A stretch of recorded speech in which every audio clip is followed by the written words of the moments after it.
This is the Performance Physique year in review. Some years are about growth, some are about survival, and some are about consolidation. Doing fewer things, but doing them properly. And for me, Performance Physique 2025 was that kind of a year. Now, this isn't a highlight reel, it's a reflection on what worked, what challenged us as a business and as an individual coach, and why 2026 feels like a year we're ready to step forward again. The first act. The momentum has built over time. And one of the biggest moments of the year actually came in November, right towards the end of the year at the International Running Expo in Amsterdam. I had the great privilege of opening the expo, cutting the ribbon and delivering the morning activation to industry leaders, hosting and moderating panels, presenting on stage, and then even closing the entire event just by pure luck, realistically. That week wasn't about visibility though, it was about credibility. When you're trusted in rooms that include individuals like Scott Jurek and major shoe brands, you know you are not just showing up to impress, you're showing up to contribute. Earlier in the year, actually back in January, I had the National Running Show. It really did set the tone on my home turf. A packed out stage, standing room only, filled aisles. That told me something important. People don't want noise, they want clarity in this year. And that clarity really carried on through to the London Marathon build-up with a 4-week BBC radio series breaking down training, mindset and preparation in real time for maybe the third year in a row. Moving on to the second act, we found our voice, and yes, that did come in the form of the London Marathon itself. It became a real moment of alignment for myself and the business. A BBC London TV, Expo, and then live radio from the finish line, not just talking in theory, but talking from inside the sport, what the athletes were going through whilst they were crossing that finish line and speaking to them as they crossed that finish line. This year I also chose to work with brand partners that I genuinely believe in. And yes, I did walk away from others that I didn't. That matters to me because trust is hard to earn and very easy to lose. Whilst the podcast continued to go on, we had one particular guest episode with Melissa Power, which proved conversation really has its place. It was very, very enjoyable and really gave me the buzz to continue with the podcast in 2026. Quietly, behind the scenes, I completed my draft for my first ever commercial publication.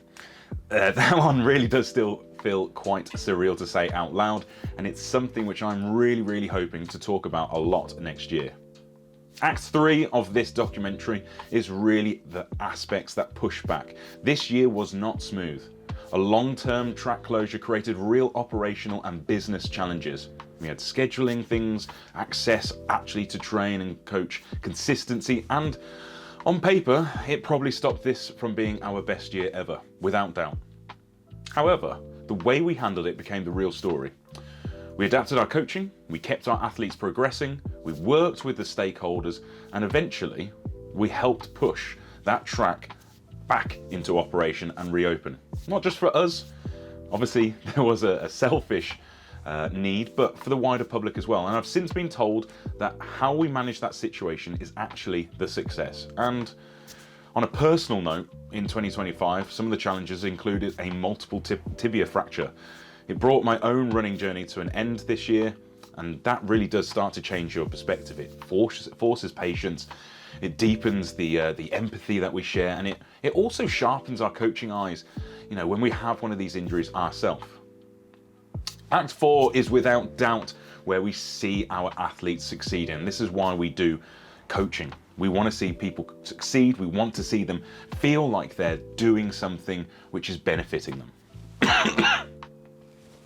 There were numerous performances throughout the year, and to name a few of them, we had Simon putting back-to-back sub-3 hour marathons, we had Jamie, a new client, logging a flat 20-minute 5K, Jay going sub-40 in the 10K, Rich stacking performances on top of performances from the marathon right down to the 10K, Susie delivering a 3:09 London Marathon when it was the second hottest event ever, and then backing it up right at the end of the year as well with an amazing 10K performance. Matt combined a 1 hour 30 half marathon with a sub 19 5k. We had Jackie dipping under an hour for the 10k. Shanti, my sister, landing a 2:04 half marathon, and Becky continuing to dominate in hybrid events whilst also being able to clock a 29-minute 5k PB. We had Pam hitting age group success, and Annette, who earned our most improved athlete of the year at the Friday Night Track Club, developing with consistency and breakthroughs all the way. Then interesting things like Danny, who moved through every single track and field event you can imagine. And because of that curiosity still matters, it's helped him to stay motivated, show up week after week. It's all about doing the work. And if you're one of them, and if you're anyone who works with us, thank you. You are the reason that this exists. Coaching is what I'm here to do. Plus, a special mention to Luke, our GB speed climber, his first full year with me, massively stronger, significantly faster, and looking like a real contender for 2026 with several personal bests. And then just a little eye-opener for next year, look out for Steve. I've spoken about Steve many times. His events next year are going to be changing slightly, so watch this space. The next act is all about why 2026 is going to be slightly different. If 2025 was a year of consolidation where we didn't advertise, we didn't look for growth, we did fewer things intentionally, and most importantly, I spent quality time with my son. That will always be my number one goal. 2026 is going to look slightly different. You're going to see more media work again, more speaking gigs. And on that note, I hear the International Running Expo returns to Amsterdam and Run Dubai launches. So, hello, I'm Arj. This is my pitch to be there. But I've been doing this for 20 years. Performance Physique started in 2014. I know we deliver world-class running coaching. I know our performance coaching works. Now it's time to talk about it. Our social media content is going to change. The Performance Physique page will focus on our services and our events, showing you what we do day in, day out. Our other platforms, however, will show more of the behind the scenes action. The glamorous and probably not so glamorous, because you know I don't really like editing.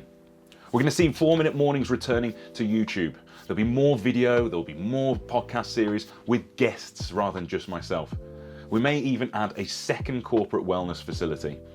We're reinvesting in technology and equipment and systems that will help deliver the best, the most cutting edge coaching. This isn't optional for me. This is what we do. We are not a content machine.